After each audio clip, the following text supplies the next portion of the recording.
Существуют определенные мозговые механизмы, которые привязывают определенное действие к определенному времени. Эффект травяных чаев не доказан в отношении сна. Плацебо — это когда человек ожидает положительного эффекта и получает его просто потому, что он старался. Валериана является наиболее исследованной субстанцией успокаивающего плана. И третье правило здорового сна — не пытаться заставить себя засыпать. То сон — это как птица, которая села на ладонь. Чем быстрее ты ее пытаешься схватить, тем быстрее она улетает. Полуэктов Михаил Гурьевич, врач-сомнолог, кандидат медицинских наук, заведующий отделением медицины сна Сеченовского университета. Эта серия видео посвящена вопросу бессонницы. Подписывайтесь, чтобы не пропустить нас на канале.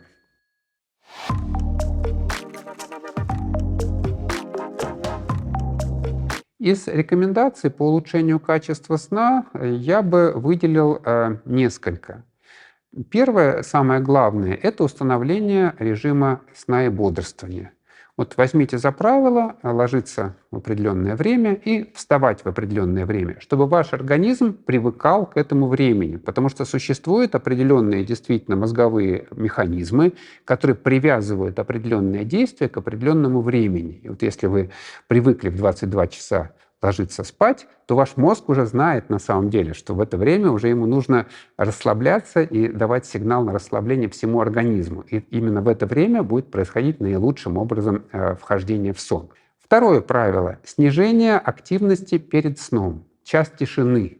Вот очень желательно, чтобы за час до сна вы перестали активничать, перестали трудиться умственно или физически, выключили телефон, что очень желательно. То есть вот такое активное социальное общение тоже является стимулом, который не дает мозгу расслабиться, перейти в состояние сна.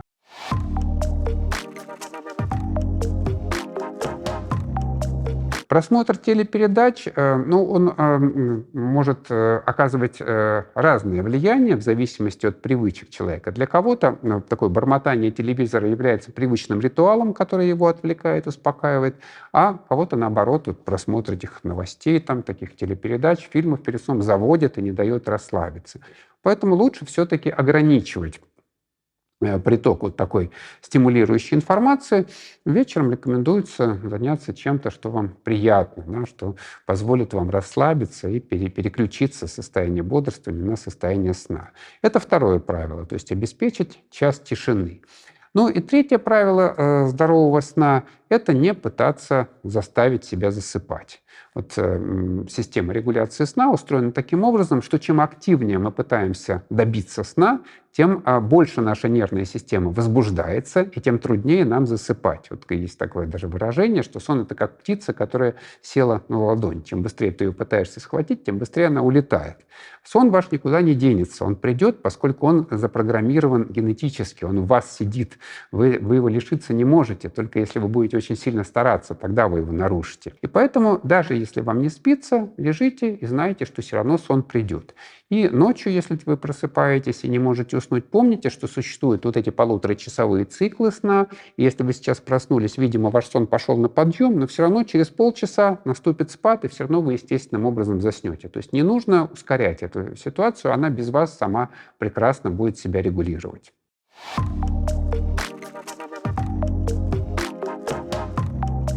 Храп — это такой звуковой феномен, он считается довольно безобидным. Храпят обычно люди, склонные к избыточной массе тела, или люди с плохим носовым дыханием.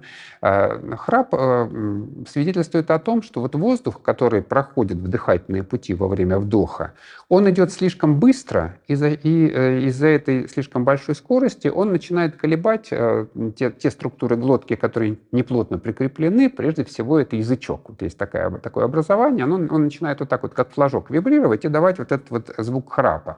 То есть вообще храп — это просто свидетельство некоторой узости дыхательных путей. Сам по себе храп, как считается сейчас, не опасен. Он не приводит к каким-то серьезным осложнениям в дальнейшем, если это просто храп. Но есть заболевания, при котором храп является одним из самых легких симптомов, а все остальное значительно хуже. Это апноэ во сне, так называемые, остановки дыхания во сне. И обычно храп начинается без остановок дыхания во сне. Просто у человека по какой-то причине, например, он располнел, набрал лишние 10 килограммов, у него жиром немножечко горло заплыло, и просвет дыхательных путей стал узкий. Воздух идет с большей скоростью во время вдоха, начинается вот эта вибрация, но через какое-то время, например, человек добавляет еще несколько килограммов, его дыхательное горло становится еще более узким. И тогда вот этот поток воздуха, он должен настолько быстро зайти и наполнить легкие. И вот эта вот его скорость приводит к тому, что возникает присасывающая сила, которая заставляет стенки дыхательных путей схлопываться друг с другом. И возникают уже вот эти остановки дыхания на фоне храпа.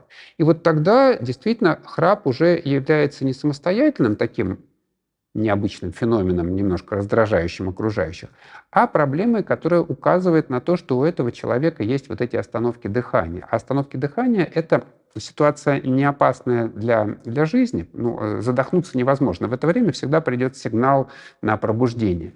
Но каждая задержка дыхания является таким стрессом для сердечно-сосудистой системы. Сколько раз мы или человек с этой проблемой задерживает дыхание во сне, столько раз у него меняется артериальное давление, сердечный ритм, выбрасываются гормоны стресса. То есть вместо того, чтобы отдыхать, он, наоборот, нагружает свою сердечно-сосудистую систему.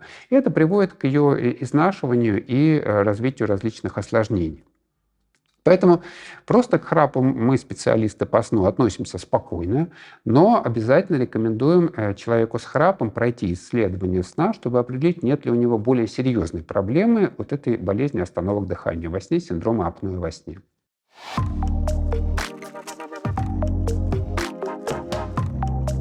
Чаще всего люди, которые рассказывают о том, что, несмотря на длительный период сна, они на утро чувствуют себя уставшими, разбитыми, имеют до этого момента период длительного ограничения сна.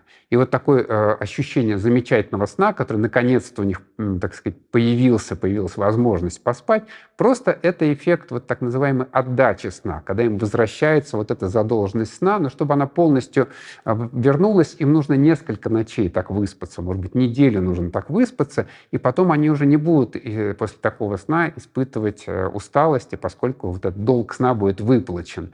Но однократного, двухкратного сна, так сказать, недостаточно, чтобы полностью компенсировать ту нехватку сна, которая часто формируется у людей, которые активно работают. Наилучшим показателем оценки качества сна является ощущение самого человека. Если ему хватает его ночного сна для активного дневного бодрствования, если днем он не чувствует обычно усталости, сонливости, особенно в послеобеденное время, если вечером его не начинает уже, так сказать, тормозить, скорее всего, ему его сна достаточно, и он по качеству приемлемый.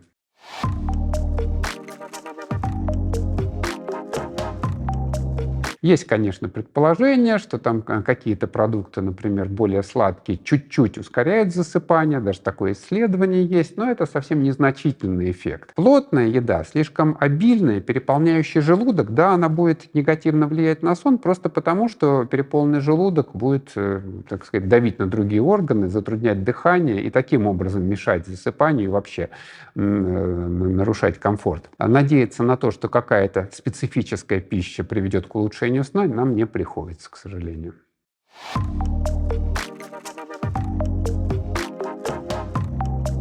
Эффект травяных чаев не доказан в отношении сна. Даже препараты валерианы, валериана является наиболее исследованной субстанцией такого успокаивающего плана, не показали отличия от плацебо, к сожалению. То есть да, мы пьем эти чаи, нам немножко приятно, да, вот мы занимаемся вроде бы полезным делом, но мы не можем доказать, что это не эффект плацебо, что просто нам кажется, что нам помогает, и нам помогает.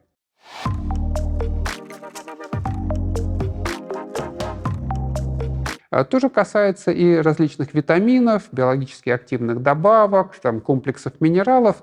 Эффект никакого из этих агентов не доказан, к сожалению, в том плане, что он превышает эффект плацебо. Да, когда человек что-то делает, вот, он ждет результата, и, скорее всего, он может получить этот результат просто потому, что ему кажется, что он его должен получить. Но это не значит, что это действие витамина или там, биологически активной добавки.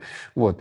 Это эффект плацебо, что тоже на самом деле не так плохо, поскольку это не вредно. Препараты магния тоже, их эффект не был доказан в отношении сна.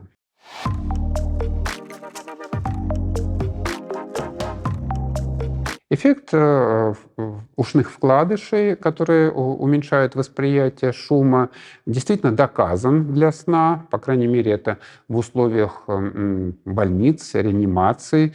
Такие исследования проводились. Действительно было показано, что люди спят лучше, если в таких условиях шумных им позволяют пользоваться ушными вкладышами. То же самое касается масок для сна, которые защищают от избыточного света. Но каких-то таких серьезных, очень убедительных исследований не проводилось, поскольку здесь мы не можем обеспечить вот это отделение плацебо-эффекта. Напомню, что плацебо — это когда человек ожидает положительного эффекта и получает его просто потому, что он старался, что-то делал. Да? И вот как мы можем, так сказать, сделать так, чтобы сравнить эффект, например, вкладышей ушных, да, которые не пропускают звук, которые пропускают звук.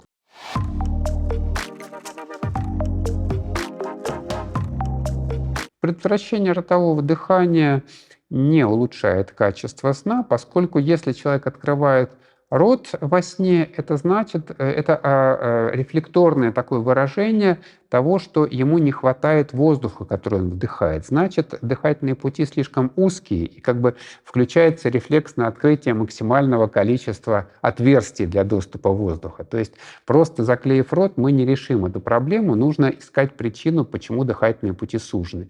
И это явно не приведет к улучшению сна, заклеивание рта в этом случае.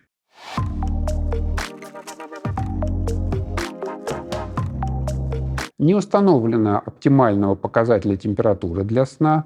Рекомендуется, чтобы температура была не раздражающей. Я встречал такой диапазон от 18 до 25 градусов. То есть это любая температура, которая доступна в наших помещениях, считается полезной для сна.